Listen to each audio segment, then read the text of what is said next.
కూర్చోడు.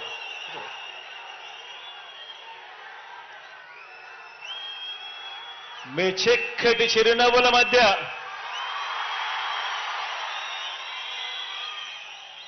ఇంతటి ఆప్యాయతలు, ఇంతటి ప్రేమానురాగాలు చూపిస్తూ ఈరోజు ఈ కార్యక్రమానికి ఇక్కడికి వచ్చిన నా ప్రతి అక్కకు, ప్రతి చెల్లెమ్మకు, ప్రతి అవ్వకు, ప్రతి తాతకు,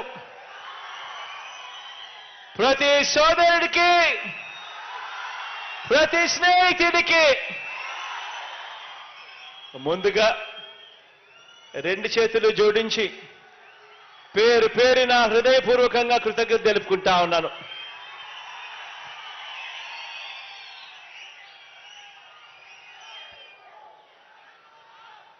దేవుడి దయతో, ప్రజలందరి చల్లని దీవెనలతో ఈరోజు మన కుప్పంలో మరో మంచి కార్యక్రమం ఈరోజు మన కుప్పంలో జరుపుకుంటా ఉన్నాం.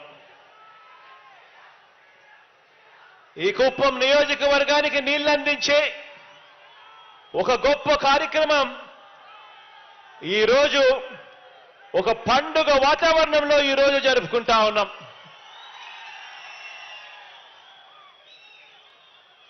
కొండలు గుట్టలు దాటుకొని ఏకంగా 672 కిలోమీటర్ల దూరంలో ఉన్న శ్రీశైలం ప్రాజెక్టు నుంచి హంద్రీనీవా సృజన సమంతిలో భాగంగా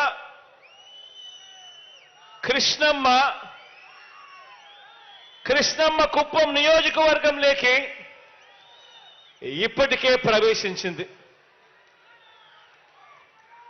ఎక్కడ శ్రీశైలం ప్రాజెక్టు, ఎక్కడ కుప్పం? 672 కిలోమీటర్ల దూరంలో ఉండి ఏకంగా 540 మీటర్ల ఎత్తు, అంటే 1600 అడుగుల ఎత్తు, 672 కిలోమీటర్లు దాటుకుని ఏకంగా 1600 అడుగులు పైకెక్కి ఈరోజు కృష్ణమ్మ కుప్పం నియోజకవర్గంలోకి ప్రవేశించడం నిజంగా చరిత్రలో ఇది సువర్ణ అక్షరాలతో నిలిచిపోయే రోజు అవుతుంది అని చెప్పి కూడా చెప్పడానికి ఈ సందర్భంగా మీ బిడ్డగా గర్వపడుతున్నాను అని చెప్పి సందర్భంగా తెలియజేస్తా ఉన్నాను.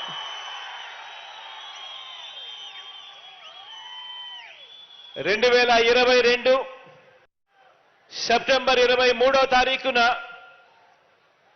ఇదే కుప్పం నియోజకవర్గంలో జరిగిన బహిరంగ సభకు ఆ రోజు నేను హాజరైనప్పుడు ఆనాడు మీ అందరికీ ఒక మాట ఇచ్చాను. మీ అందరికీ మాటను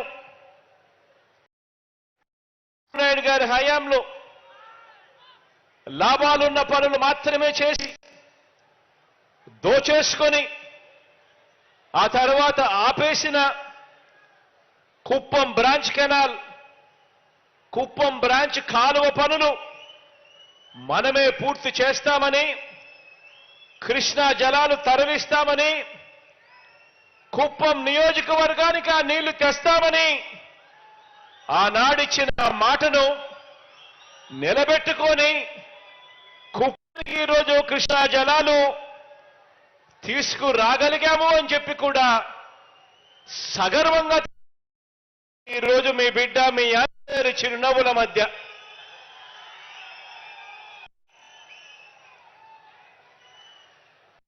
జలాలను తీసుకురావడమే, ఎలాగో ఇక కృష్ణా జలాలను తీసుకొచ్చాం కాబట్టి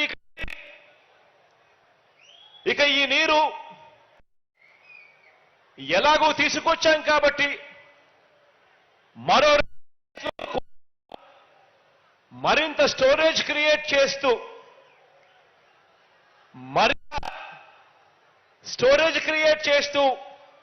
మరో 2 రిజర్వాయర్ల ప్రాజెక్టులకు సంబంధించిన పనులకు కూడా శ్రీకారం చుట్టే దిశగా దానికి కూడా అడ్మినిస్ట్రేటివ్ శాంక్షన్ కూడా ఇవ్వడం జరిగింది. ఇప్పటికే కృష్ణా జలాలు ఇక్కడ తీసుకురావడంతో దాదాపుగా 6,300 ఎకరాలకు సాగునీరు అందిస్తూ కుప్పం నియోజకవర్గము, పలమనేరు నియోజకవర్గంలో దాదాపుగా 110 చెరువులు నింపుతూ ఇప్పటికే అడుగులు పూర్తి కావచ్చాయి దాదాపుగా. ఇక ఎలాగో ఈ అడుగులు పూర్తయ్యాయి కాబట్టి ఈరోజు మరింత స్టోరేజ్ క్రియేట్ చేస్తూ కుప్పం నియోజకవర్గంలో 1 టీఎంసీ సామర్థ్యంతో అన్ని కోణాల్లోనూ పరిశీలన, లెవెలింగ్ ఆపరేషన్స్ అన్నీ కూడా పూర్తి చేసి 2 చోట్ల రిజర్వాయర్ల నిర్మాణానికి అనువుగా ఉందని చెప్పి గుర్తించడం జరిగింది. గుడిపల్లి మండలంలోని యామగానిపల్లె వద్ద ఒక రిజర్వాయర్ను, శాంతిపురం మండలం మాదనపల్లె వద్ద మరొక రిజర్వాయర్ను, ఈ 2 రిజర్వాయర్లను 535 కోట్ల రూపాయలతో నిర్మించడానికి, అదనంగా దీనివల్ల మరో 5,000 ఎకరాలకు సాగునీటితో పాటు తాగునీరు అందించే కార్యక్రమానికి మనందరి ప్రభుత్వం శ్రీకారం చుట్టింది అని అడ్మినిస్ట్రేటివ్ శాంక్షన్ ఇవ్వడం కూడా జరిగిపోయింది అని చెప్పడానికి ఈ సందర్భంగా గర్వపడతా ఉన్నాను.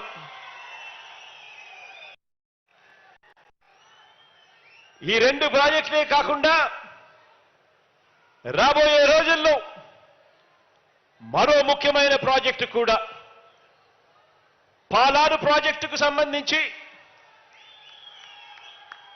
0.6 టీఎంసీల కెపాసిటీ సామర్థ్యంతో అక్కడ కూడా ఒక చిన్నపాటి రిజర్వాయర్ కట్టి 215 కోట్ల రూపాయలతో ఆ ప్రాజెక్టు కట్టడానికి కూడా అడ్మినిస్ట్రేటివ్ శాంక్షన్ కూడా ఇవ్వడం జరిగింది. కుప్పం నియోజకవర్గానికి మీ బిడ్డ నీళ్లునిచ్చాడు. నెక్స్ట్ టర్మ్ లో ఈ 3 ప్రాజెక్టులు కూడా పూర్తి చేసి మీకు ఇస్తాడు అని కూడా ఈ సందర్భంగా తెలియజేస్తా ఉన్నాను, గర్వంగా సగర్వంగా. ఇదే కుప్పం నియోజకవర్గానికి 35 సంవత్సరాలుగా ఎమ్మెల్యేగా ప్రాతినిధ్యం వహిస్తా ఉన్న చంద్రబాబు గారు, మీరందరూ చూశారు, మీ అందరికీ కొత్త కాదు. ఇదే కుప్పం నియోజకవర్గానికి 35 సంవత్సరాలుగా ఎమ్మెల్యేగా పనిచేశాడు. 14 ఏళ్లు ఈ పెద్ద మనిషి సీఎంగా కూడా పనిచేశాడు. ఇదే పెద్ద మనిషి చంద్రబాబు 3 సార్లు సీఎం అయ్యాడు. 5 సంవత్సరాలు కుప్పం బ్రాంచ్ కెనాల్ పనులు కూడా పూర్తి చేయలేకపోయాడు అనంటే 35 సంవత్సరాలు ఎమ్మెల్యేగా ఉండి 14 సంవత్సరాలు ముఖ్యమంత్రిగా ఉండి కుప్పం బ్రాంచ్ కెనాల్ పనులు పూర్తి చేయలేకపోయారు అనంటే, కుప్పానికే నీరు తీసుకొని రాలేదు అనంటే, కుప్పానికే ప్రయోజనం ఈ నాయకుడి వల్ల ఇక రాష్ట్రానికి ఏం ప్రయోజనం ఉంటుందో అందరూ కూడా ఒక్కసారి బాగా